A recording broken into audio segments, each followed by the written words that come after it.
When you think about modern Japan, you really have to talk about Shinzo Abe. He wasn't just a prime minister, he was the longest-serving one, a leader who truly reshaped his country's economy, its military, and its place on the world stage. So let's get into the complex legacy of the man who remade Japan.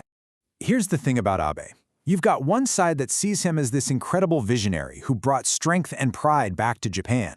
But then you've got his critics, who saw a dangerous nationalist dragging up the ghosts of the past. So how can one person be seen in two such different ways? Well, that's what we're going to unpack. Okay, so to really get Shinzo Abe, you got to look at his family. I mean, this isn't just some guy who decided to get into politics. Nope. He was born into a political dynasty, and a really complicated one at that. It's like these conflicting ideas were just baked right into his DNA from the start. And I mean, just look at this contrast. It is wild. On one hand, you have his dad's dad, Sun Abe, a total pacifist, a guy who stood against World War II. Then, on the other side, you've got his mom's dad, Nobusuke Kishi. This was the man Abe looked up to, his role model. And Kishi, well, he was part of the wartime government, was even locked up as a suspected war criminal, and then he became prime minister. Talk about a tug-of-war, right? This split is absolutely key to understanding Shinzo Abe. And it's not like we're just guessing here. Abe himself basically said it. He talked about how defending his grandfather, Kishi, from all the criticism, well, that's what really cemented his own conservative beliefs. For Abe, this wasn't just some abstract political theory. No, this was deeply personal.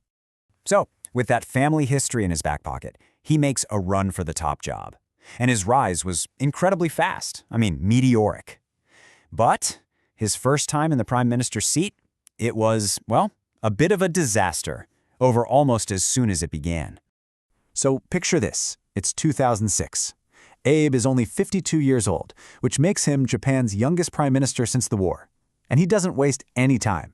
He jumps right in, pushing that conservative agenda we talked about. Things like more patriotic education in schools, getting really tough on North Korea. And then he wades into some really controversial territory, especially with his statements about the comfort women from World War II. And then poof, it all just fell apart. Less than a year later, it was a mess of scandals, his approval ratings were in the basement, and on top of all that, he was battling a serious illness, which we found out later was ulcerative colitis, so he just abruptly quit. Now, for pretty much any other politician, that's game over, career done. But Shinzo Abe wasn't just any politician.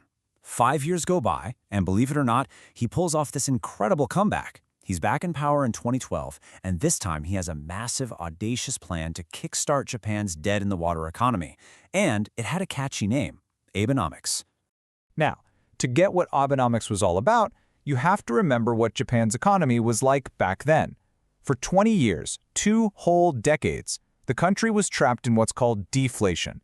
That means prices were constantly falling, which sounds good, but it's terrible for an economy. It just grinds everything to a halt. Abenomics was supposed to be the economic shock treatment to jolt Japan out of that funk for good. And the whole strategy was packaged in this really easy-to-remember way, the 3 arrows. Arrow number 1, print a ton of money to get cash flowing. Arrow number 2, have the government spend big on projects to stimulate growth. And arrow number 3, make some deep structural changes to how Japan does business to make the country more competitive. That first arrow had a really specific target, a number, 2%. The goal was to get inflation up to 2%. Why? Well, if you know prices are going to go up a little bit, you're more likely to spend your money now instead of just sitting on it. The idea was to get everyone, people, companies, to stop hoarding cash and start spending and investing again. So, the big question, did it actually work? Well, it's complicated. For sure, at the beginning there was this huge wave of optimism. The economy got a nice little boost. But the long-term results? Kind of mixed. And to make things even murkier, a few years later, a big scandal broke that showed some of the government's own economic numbers were, let's just say, not totally reliable. But, you know, Abenomics was only part of the story. Abe's ambition was much, much bigger than just the economy. He had this lifelong goal of changing Japan's role in the world, moving it away from the strict pacifism it adopted after the war and making it a real power player again. He called it proactive pacifism, and man was he proactive. He was a whirlwind of a diplomat, visiting something like 49 countries in just the first 2 years of his second term. He was all about strengthening alliances, and his big move was kicking off the Quad. That's a partnership between Japan, the US, Australia, and India. And let's be real, everyone knew it was about creating a united front to balance out China's growing power in the region. And while all that was happening on the world stage, he was making huge changes at home too.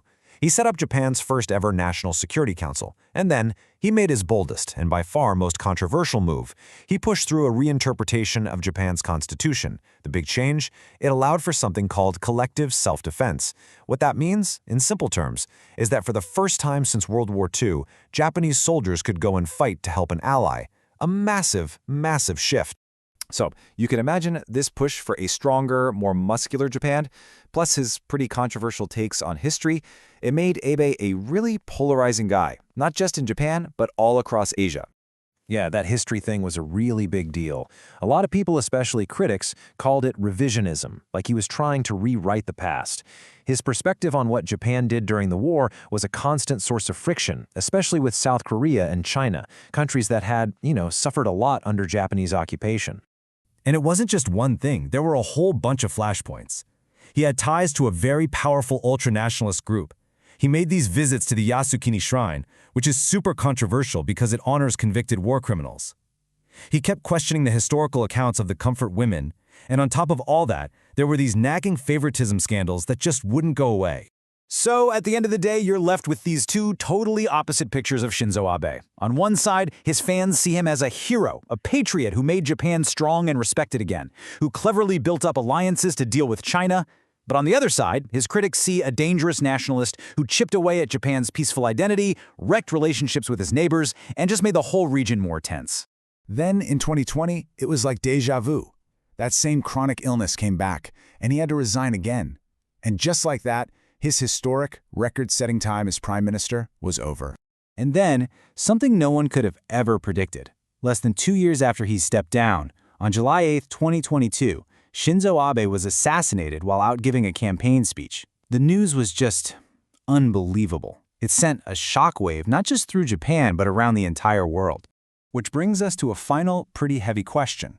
The one thing Abe never got done, his lifelong ambition, was to officially rewrite Japan's pacifist constitution. After his death, there was this huge outpouring of sympathy that actually boosted his party's political power. It might have brought that ultimate goal of his closer than ever before. So you have to wonder, is it possible that the man who did so much to remake Japan might actually achieve his greatest ambition in death?